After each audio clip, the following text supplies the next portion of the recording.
নমস্কাৰ মই জিমিয়ে আকৌ এবাৰ তোমালোক সকলোকে মোৰ চেনেললৈ স্বাগতম জনাইছোঁ। আশা কৰোঁ সকলো ভালে আছা, মোৰো ভালেই।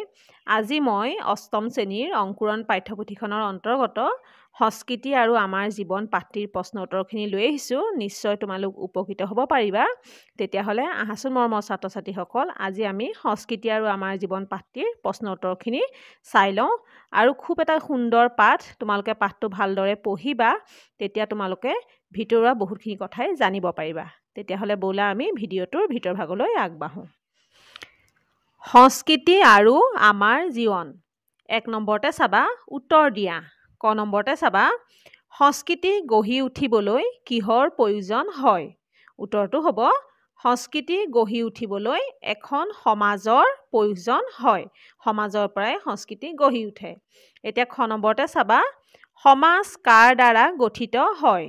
উত্তৰটো হ'ব সমাজ মানুহৰ দ্বাৰা গঠিত হয়। গ নম্বৰতে চাবা সংস্কৃতিৰ অন্যতম উপাদান কি? উত্তৰটো হ'ব সংস্কৃতিৰ অন্যতম উপাদান হ'ল আচাৰ আচৰণ। ঘ নম্বৰতে চাবা কৃষ্টিৰ উৰ্বৰা পথাৰৰ পৰা কি বুটলা হয়?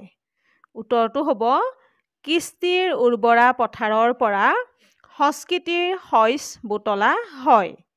ঙ নম্বৰতে চাবা সৎ প্ৰবৃত্তিৰ লোক হ'বলৈ কি কৰিব লাগে? উত্তৰটো হ'ব সৎ প্ৰবৃত্তিৰ লোক হ'বলৈ ভাল কাম আৰু ভাল চিন্তা কৰিব লাগে। প্ৰথম ছ নম্বৰতে চাবা সংস্কৃতিৰ ৰূপ দুটা কি কি? উত্তৰটো হ'ব সংস্কৃতিৰ ৰূপ দুটা হ'ল 1 নম্বৰটো বাহ্যিক আৰু 2 নম্বৰটো আভ্যন্তৰীণ। এতিয়া দ্বিতীয় ছ নম্বৰতে চাবা মানুহৰ আবেগ অনুভূতিৰ মূল উৎস কি? উত্তৰটো হ'ব মানুহৰ আবেগ অনুভূতিৰ মূল উৎস হ'ল চৌপাশৰ বিনন্দীয়া প্ৰকৃতি। 2 নম্বৰতে চাবা কৃষ্টিৰ আধাৰ কি? উত্তৰটো হ'ব কৃষ্টিৰ আধাৰ হ'ল কৃষি। নম্বৰতে চাবা দখনা আৰু চৌবন্দী মূলতঃ কোন কোন জনগোষ্ঠীৰ মহিলাৰ পোচাক? উত্তৰটো হ'ব দখনা বড়ো জনগোষ্ঠীৰ আৰু চৌবন্দী নেপালী জনগোষ্ঠীৰ মহিলাৰ পোচাক। এতিয়া 2 নম্বৰতে চাবা চমু উত্তৰ দিয়া। ক নম্বৰতে চাবা ৰূপকোঁৱৰ জ্যোতিপ্ৰসাদ আগৰৱালাৰ মতে সংস্কৃতি কি? উত্তৰটো হ'ব ৰূপকোঁৱৰ জ্যোতিপ্ৰসাদ আগৰৱালাৰ মতে সংস্কৃতি হ'ল যি কথা, যি কাম বা চিন্তাই মানুহক বৰ্বৰ প্ৰকৃতিৰ পৰা তুলি নি দিব্য প্ৰকৃতি দিয়ে, এই পৃথিৱীখন ধুনীয়া কৰি মানুহক মানুহৰ জীৱনৰ সম্পূৰ্ণ আনন্দ পাবলৈ বাট দেখুৱাই, মানুহৰ সেই কথা, সেই চিন্তা বা সেই কামেই হৈছে সংস্কৃতি। এতিয়া খ নম্বৰতে চাবা সাংস্কৃতিক বৈচিত্ৰ্যৰ কাৰণসমূহ কি কি? উত্তৰটো হ'ব সাংস্কৃতিক বৈচিত্ৰ্যৰ কাৰণসমূহ হ'ল জলবায়ুৰ ভিন্নতা, খাদ্য ৰীতিৰ অভ্যাস বা জীৱনশৈলীৰ বৈশিষ্ট্য আদি। গ নম্বৰতে চাবা খাদ্য ৰীতিৰ ভিন্নতাই সংস্কৃতিক কিদৰে প্ৰভাৱ পেলায়? উত্তৰটো হ'ব খাদ্য ৰীতিৰ ভিন্নতাৰ ফলত ঠাইভেদে বেলেগ বেলেগ খাদ্যাভ্যাস গঢ় লৈ উঠে। ঠাই তথা জলবায়ু অনুসৰি মানুহৰ খাদ্যাভ্যাস বেলেগ বেলেগ হয়। পূব আৰু দক্ষিণ ভাৰতৰ মানুহৰ প্ৰধান খাদ্য ভাত, কিন্তু উত্তৰ, মধ্য আৰু পশ্চিম ভাৰতীয় লোকৰ প্ৰধান আহাৰ ৰুটি। মানুহৰ মাজত থকা খাদ্যৰ বিভিন্নতাই সংস্কৃতিৰ ওপৰত প্ৰভাৱ পেলায়। ঘ নম্বৰতে চাবা সামাজিক পৰম্পৰাৰ লগত মানুহৰ জীৱন কেনেকৈ বান্ধ খাই পৰে? উত্তৰটো হ'ব সামাজিক পৰম্পৰাৰ লগত মানুহৰ জীৱন বান্ধ খাই পৰে। সংস্কৃতিৰ অন্যতম উপাদান হ'ল আচাৰ আচৰণ। আচাৰ আচৰণৰ মাজত ব্যক্তিগত চিন্তা ভাৱনা উন্মেষিত হোৱাৰ লগতে সামাজিক মানো প্ৰতিফলিত হয়। ভিন্ন সামাজিক পৰিৱেশৰ আচাৰ আচৰণো বিভিন্ন। মানুহে জীৱনৰ প্ৰথম প্ৰভাতৰে পৰা বিভিন্ন কাৰ্যৰ লগত জড়িত হৈ পৰে আৰু সেই কাৰ্য সম্পাদন কৰিবলৈ যাওঁতে নিজৰ ৰুচি আচৰণ আদি প্ৰকাশ কৰে। এনেদৰেই লাহে লাহে সামাজিক পৰম্পৰাৰ লগত মানুহৰ জীৱন বান্ধ খাই পৰে। এতিয়া ৩ নম্বৰতে চাবা, বুজাই লিখা বাহ্যিক আৰু আভ্যন্তৰীণ সংস্কৃতিৰ প্ৰভেদ। উত্তৰটো চাবা, সংস্কৃতিৰ দুটা ৰূপ, এটা বাহ্যিক আৰু আনটো আভ্যন্তৰীণ। তলত বাহ্যিক আৰু আভ্যন্তৰীণ সংস্কৃতিৰ প্ৰভেদসমূহ দাঙি ধৰা হ'ল। ১ নম্বৰতে চাবা, নৃত্য এটি পৰিৱেশন কৰোঁতে যি কলা কৌশল তাৰ লগত যুক্ত সেইবোৰ বাহ্যিক ৰূপৰ ভিতৰুৱা, কিন্তু সেই নৃত্য ৰসাস্বাদন কৰি লভা বিমল আনন্দই হ'ল আভ্যন্তৰীণ সংস্কৃতিৰ অংগ। ২ নম্বৰতে চাবা, ধুনীয়াকৈ সাজ পোছাক পিন্ধা কাৰ্য বাহ্যিক সংস্কৃতিৰ পৰিচায়ক, কিন্তু আনৰ প্ৰতি দেখুওৱা আন্তৰিক আচৰণ আভ্যন্তৰীণ সংস্কৃতিৰ অমল উৎস। খ নম্বৰতে চাবা, জলবায়ু আৰু খাদ্য ৰীতিৰ ভিন্নতাই সংস্কৃতিৰ বিকাশত কেনেধৰণে সহায় কৰে? উত্তৰটো হ'ব, জলবায়ু আৰু খাদ্য ৰীতিৰ ভিন্নতাই সংস্কৃতিৰ বিকাশত সহায় কৰে, কাৰণ ভিন ভিন ঠাইৰ জলবায়ুৰ বাবে মানুহৰ সংস্কৃতিও ভিন ভিন হোৱা দেখা যায়। কোনো এটা অঞ্চলৰ জলবায়ুৰ ওপৰত সেই অঞ্চলৰ পৰিৱেশে প্ৰভাৱ পেলায়। সেইদৰে মানুহৰ খাদ্য ৰীতিৰ ওপৰতো পৰিৱেশে প্ৰভাৱ পেলোৱা দেখা যায়। অৰ্থাৎ যি ঠাইৰ যেনেধৰণৰ জলবায়ু তাৰ উপযোগীকৈ মানুহে জীৱন ধাৰণৰ অভ্যাস গঢ় দিয়ে। পাহাৰীয়া অঞ্চলৰ মানুহতকৈ ভৈয়ামৰ অঞ্চলৰ মানুহৰ খাদ্য ৰীতি বেলেগ বেলেগ হোৱা দেখা যায়। ঠিক একেদৰে গৰম অঞ্চলৰ মানুহৰ তুলনাত ঠাণ্ডা অঞ্চলৰ মানুহৰ খাদ্যাভ্যাস বেলেগ বেলেগ হয়। বিভিন্ন ঠাইত জলবায়ু ভেদে উৎপাদিত শস্য বেলেগ বেলেগ হয় আৰু তাৰ ওপৰত ভিত্তি কৰিয়েই মানুহ খাদ্যাভ্যাস গঢ় লৈ উঠে আৰু এইদৰেই সংস্কৃতি গঢ় লৈ উঠে। এতিয়া ৪ নম্বৰতে চাবা, ব্যাখ্যা কৰা। ক নম্বৰতে চাবা, সংস্কৃতি হ'ল জাতীয় জীৱনৰ চালিকা শক্তি। উত্তৰটো চাবা, প্ৰথমতে আমি প্ৰসংগ লিখিম। উক্ত কথাফাকি আমাৰ অংকুৰণ পাঠ্যপুথিৰ অন্তৰ্গত সংস্কৃতি আৰু আমাৰ জীৱন নামৰ পাঠটোৰ পৰা তুলি দিয়া হৈছে। এতিয়া সংগতিটো চাবা, সংস্কৃতিক আমাৰ জীৱনৰ চালিকা শক্তি বুলি কোৱাৰ প্ৰসংগতে উক্ত কথাফাকিৰ অৱতাৰণা কৰা হৈছে। এতিয়া ব্যাখ্যাটো চাবা, একোখন সমাজত বসবাস কৰা মানুহে কৰা আচৰণেই সেইখন সমাজৰ সংস্কৃতি। সংস্কৃতিয়ে এটা জাতিক জীয়াই ৰাখে। সংস্কৃতিয়ে আমাৰ মানৱ জীৱনক সুন্দৰ আৰু শক্তিমান কৰি তোলে। সংস্কৃতিৰ মাজতেই ব্যক্তি আৰু সমষ্টিৰ নান্দনিক মান প্ৰতিভাসিত হয়। আজিৰ সমাজত বিদ্যমান সাংস্কৃতিক বৈচিত্ৰ্যই আমাক সকলো সংস্কৃতিৰ প্ৰতি সমভাৱ পোষণ কৰিবলৈ আৰু শ্ৰদ্ধা জনাবলৈ এক দায়িত্ব অৰ্পণ কৰিছে। আমাৰ সামগ্ৰিক জীৱনশৈলীৰ মাজত নিহিত হৈ আছে সংস্কৃতিৰ পৰম আকাংক্ষিত সক্ৰিয়তা, যি সুন্দৰতম জীৱনৰ সপোন দেখিবলৈ পলে পলে আমাক প্ৰেৰণা যোগায়। সেয়েহে সংস্কৃতিক জাতীয় জীৱনৰ চালিকা শক্তি বুলি কোৱা হৈছে। এতিয়া খ নম্বৰতে চাবা, সকলো সুকুমাৰ চিন্তা, কাম আৰু গুণৰাশিয়েই হ'ল সংস্কৃতিৰ সোপান। উত্তৰটো চাবা, উক্ত কথাফাকি আমাৰ অংকুৰণ পাঠ্যপুথিৰ অন্তৰ্গত সংস্কৃতি আৰু আমাৰ জীৱন নামৰ পাঠটিৰ পৰা তুলি দিয়া হৈছে। সংস্কৃতিনো কি তাকে বুজাবলৈ উক্ত কথাফাকিৰ অৱতাৰণা কৰা হৈছে। সংস্কৃতি হৈছে মানৱ আচৰণৰ বহিঃপ্ৰকাশ।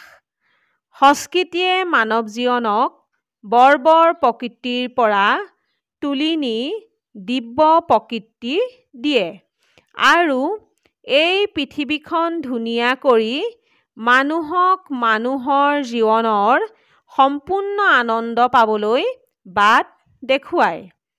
আমাৰ মানৱ জীৱনক সুন্দৰ আৰু শক্তিমান কৰি তোলা সকলো সুকুমাৰ কলা, কাম আৰু গুণৰাশিয়েই হ'ল সংস্কৃতিৰ সোপান। এতিয়া গ নম্বৰতে চাবা, মানুহৰ আবেগ অনুভূতিৰ মূল উৎস হ'ল চৌপাশৰ বিনন্দীয়া প্ৰকৃতি।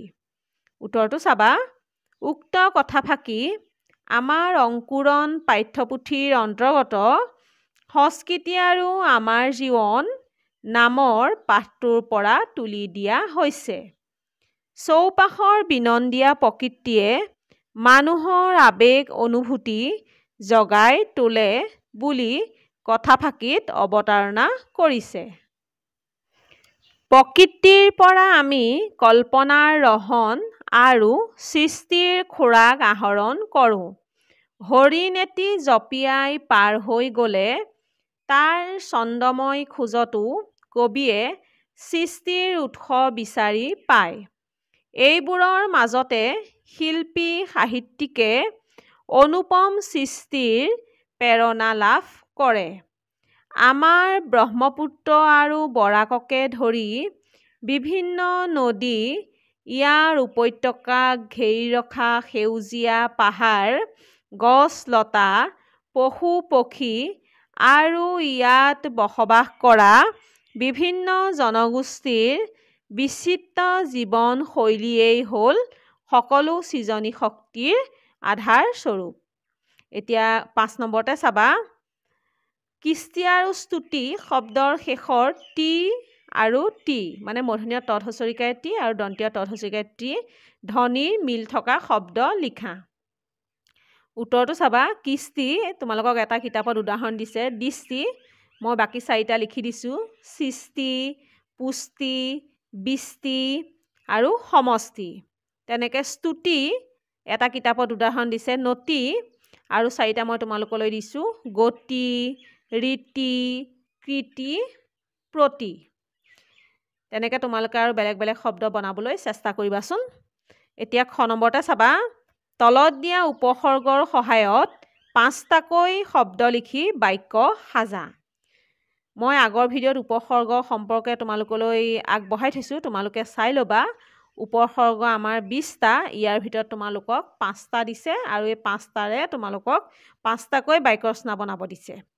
প্ৰথমটো দিছে প্ৰতি, প্ৰতি লগাই মই এটা প্ৰতিবাদ শব্দটোৰে বনালোঁ বাক্য এটা চাবা, আমি অন্যায়ৰ বিৰুদ্ধে প্ৰতিবাদ কৰিব লাগে। প্ৰতি লগাই আৰু এটা শব্দ বনালোঁ প্ৰতিশ্ৰুতি, বাক্যটো বনালোঁ চাবা, আনক দিয়া প্ৰতিশ্ৰুতি আমি ৰাখিব পাৰিব লাগে। আৰু এটা বনালোঁ প্ৰতিকাৰ, প্ৰতিকাৰৰ পৰা বাক্য বনালোঁ চাবা, বেমাৰ হ'লে আমি প্ৰতিকাৰ বিচাৰি চিকিৎসকৰ ওচৰলৈ যাব লাগে।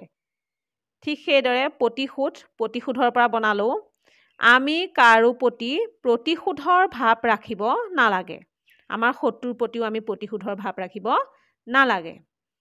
আৰু এটা বনালোঁ প্ৰতিবেশী, প্ৰতিবেশী মানে ওচৰ চুবুৰীয়া, আমি প্ৰতিবেশীৰ লগত সদায় মিলা প্ৰীতিৰে থাকিব লাগে। এটা পতি লগাই মই 5টা শব্দ আৰু 5টা বাক্য ৰচনা বনালোঁ। এতিয়া চাবা অব লগাই মই প্ৰথম শব্দটো আনিলোঁ অৱস্থা। অৱস্থাৰে বাক্য বনালোঁ চাবা। ল'ৰাজনে চাকৰিটো পোৱাৰ পিছৰে পৰা ঘৰখনৰ অৱস্থা টনকিয়াল হৈছে। তাৰপিছত চাবা অৱজ্ঞাৰ পৰা বাক্য বনালোঁ। ডাঙৰৰ কথা কেতিয়াও অৱজ্ঞা কৰিব নালাগে। তাৰপিছত আনিলোঁ মই অৱদান। শংকৰদেৱে অসমীয়া সমাজলৈ বহুতো অৱদান আগবঢ়াই থৈ গৈছে। তাৰপিছতো আনিলোঁ মই অৱহেলাৰে বাক্য বনালোঁ চাবা। বৃদ্ধ অৱস্থাত কোনো সন্তানে পিতৃ মাতৃক অৱহেলা কৰিব নাপায়। তোমালোকে অৱদান আৰু অৱহেলাৰ তলত এটা আণ্ডাৰলাইন কৰি দিবা। তাৰপিছত বনালোঁ মই অৱতীৰ্ণ। ল'ৰাজন পৰীক্ষাত অৱতীৰ্ণ হ'ল। অব লগাই এই 5টা তোমালোকলৈ শব্দ আৰু বাক্য ৰচনা লৈ আহিলোঁ। অনু লগাই প্ৰথম শব্দটো বনালোঁ অনুমতি। বাক্যটো চাবা। আমি পিতৃ মাতৃৰ অনুমতি লৈহে যিকোনো কাম কৰিব লাগে। অনুৰোধ লগাই বাক্য বনালোঁ চাবা। মানুহজনক কামটো কৰি দিবৰ বাবে মই অনুৰোধ কৰিলোঁ। তাৰপিছতো আনিলোঁ শব্দ অনুভৱ লগাই বাক্য বনালোঁ চাবা। মানুহজনে নিজৰ মনৰ অনুভৱখিনি ব্যক্ত কৰিলে।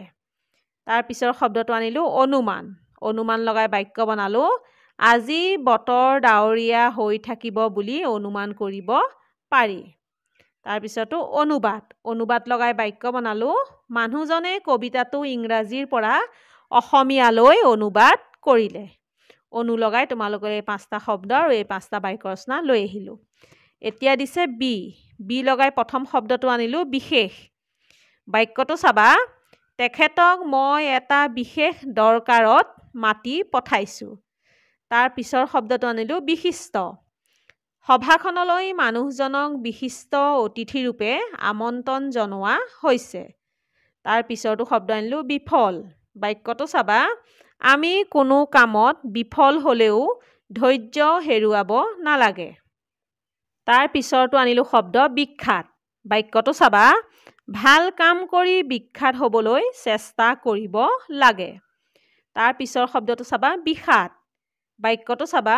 দেউতাকৰ মৃত্যুত ঘৰখনৰ মানুহৰ মনবোৰ বিষাদেৰে ভৰি পৰিল।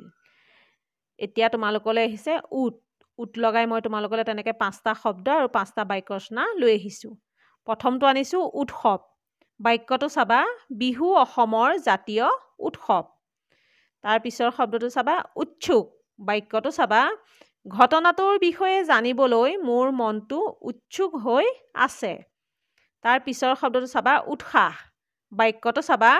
ৰীতাৰ পঢ়া শুনাত মাক দেউতাকে উৎসাহ যোগাইছিল। তাৰ পিছৰ শব্দটো চাবা উৎকণ্ঠা। বাক্যটো চাবা। বিশিষ্ট অতিথিজনৰ ভাষণ শুনিবলৈ সকলোৱে উৎকণ্ঠাৰে বাট চাই আছে। তাৰ পিছৰটো শব্দ চাবা উৎখাত। বাক্যটো চাবা। বেয়া কামবিলাক আমি সমাজৰ পৰা উৎখাত কৰিব লাগে। সদায় তোমালোকে বাক্য ৰচনাবিলাক কৰোঁতে পজিটিভকৈ কৰিবা, তেতিয়া ভাল হয়। এতিয়া 6 নম্বৰতে চাবা। পাঠটোত থকা জুৰীয়া শব্দবোৰ বাছি উলিয়াই লিখা। জুৰীয়া শব্দ আছে পাঠটোত। তোমালোকে পাঠটো ভালদৰে পঢ়িবা আৰু জুৰীয়া শব্দবিলাক তোমালোকে বাছিবলৈ চেষ্টা কৰিবা। আৰু যেতিয়া তোমালোকে তন্নকৈ পাঠটো পঢ়িবা আৰু জুৰীয়া শব্দবোৰ বাছিবা, তেতিয়া তোমালোকে বহুখিনি কথাই পাঠটোৰ পৰা বুজি পাবা। এতিয়া মই তোমালোকলৈ লৈ আহিছোঁ, তোমালোকে নিজে বাছিবলৈ যত্ন কৰিবা। যুগে যুগে, আচাৰ আচৰণ, চিন্তা ভাৱনা, লাহে লাহে, ৰীতি নীতি, খেতি পথাৰ, আচাৰ বিচাৰ, মেখেলা চাদৰ, জাতি জনগোষ্ঠী, কলা কৌশল, সাজ পোছাক, ন্যায় অন্যায়, কৰণীয় অকৰণীয়, শিল্পী সাহিত্যিক, গছ লতা, পশু পক্ষী, গীত মাত, নাচ গান, উৎসৱ পাৰ্বণ, ধ্যান ধাৰণা, আচাৰ অনুষ্ঠান, নীতি নিৰ্দেশনা আদি। এতিয়া তোমালোকে 7 নম্বৰটো চাবা। অৰ্থ প্ৰকাশ হোৱাকৈ বাক্য ৰচনা কৰা। তোমালোকক কেইটামান শব্দ দিছে, বাক্য ৰচনা কৰিব দিছে। আচাৰ বিচাৰ। বাক্যটো চাবা। মানুহৰ আচাৰ বিচাৰতে মানুহৰ চৰিত্ৰ ফুটি উঠে। তাৰ পিছৰটো চাবা সাজ পোছাক। বাক্যটো চাবা, প্ৰতিটো জাতি জনগোষ্ঠীৰ নিজস্ব জাতীয় সাজ পোছাক আছে। পেট পূজা, বাক্যটো চাবা, মানুহে নিজৰ পেট পূজা কৰিলেই নহ'ব, আনৰ কথাও ভাবিব লাগে। তাৰ পিছৰটো চাবা, বিনন্দীয়া, বসন্তকালত প্ৰকৃতিৰ ৰূপ বিনন্দীয়া হয়। উৎসৱ পাৰ্বণ, বাক্যটো চাবা, উৎসৱ পাৰ্বণসমূহে মানুহৰ মাজত মিলা প্ৰীতি বঢ়ায়। মৰমৰ ছাত্ৰ ছাত্ৰীসকল, ইয়াৰ লগে লগে আজি আমাৰ পাঠটোৰ প্ৰশ্ন উত্তৰখিনি শেষ হৈছে। মই ভাবোঁ তোমালোকে নিশ্চয় পাঠটোৰ পৰা উপকৃত হ'ব পাৰিবা। আৰু আগৰ পাঠবিলাক তোমালোকলৈ মই আগবঢ়াই থৈছোঁ, তোমালোকে প্লে'লিষ্টত গৈ চাই ল'বা। আৰু যদি ভিডিঅ'টো চাই ভাল লাগে, লাইক কৰিবা, কমেণ্ট কৰিবা আৰু পাৰিলে শ্বেয়াৰ কৰিবা। আৰু যিসকলে আজি মোৰ চেনেলত প্ৰথম ভুমুকি মাৰিছা, তেওঁলোকে চেনেলটো ছাবস্ক্ৰাইব কৰি ল'বা। তেতিয়া মোৰ এনেধৰণৰ শিক্ষামূলক ভিডিঅ'সমূহ তোমালোকে পাই থাকিবা। তেতিয়াহ'লে আজিৰ ভিডিঅ'টো এইখিনিতে সামৰণি মাৰোঁ। আজিৰ ভিডিঅ' চোৱা সকলোলৈকে মোৰ ফালৰ পৰা বহুত বহুত ধন্যবাদ জনাই আজিৰ ভিডিঅ'টো সামৰণি মাৰিছোঁ। ধন্যবাদ।